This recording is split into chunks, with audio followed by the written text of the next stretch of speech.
You just listen to the fights and they were fun to hear. Got it. Mike Kimble, that was somebody that you started off your little MMA career with, right? Ever since 14? Yeah, exactly. Yeah. All right, tell me about your military experience. How did that prepare you?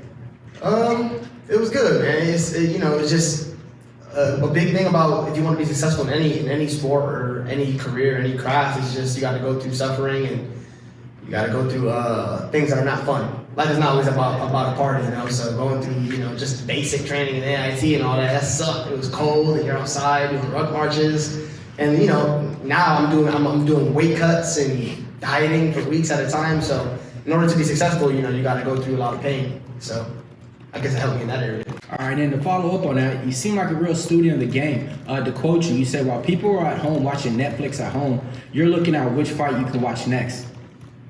How do you think that preparation compares to other fighters?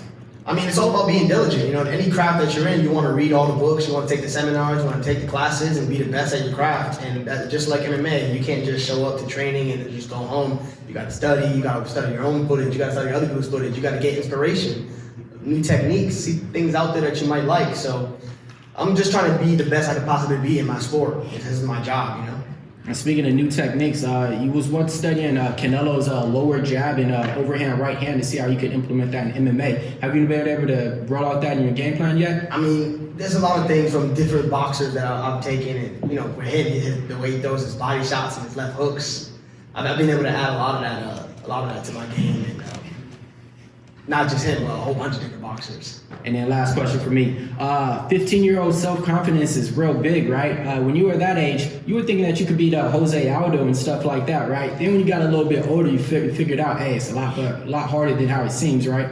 It's funny because the more ignorant you are, the more arrogant you are. And as you wisen up, you start realizing, wow, these people are actually really good. Because when you don't really know something, if you watch anything, like if you watch football, but you don't know what's going on, you can't appreciate it. So same thing with MMA. When you watch like an MMA fight and you really don't know all the little techniques that are going on, it's like you can't appreciate it. All you see is kind of like, well, he looks kind of tired. You might judge him based off of that. So as you get better and you learn more techniques, you're like, damn, this dude was doing this back 10 years ago.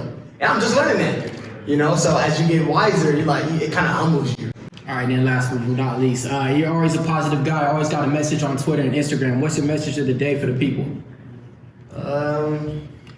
Tune in for Saturday and watch all the improvements I've made over the last 9 months.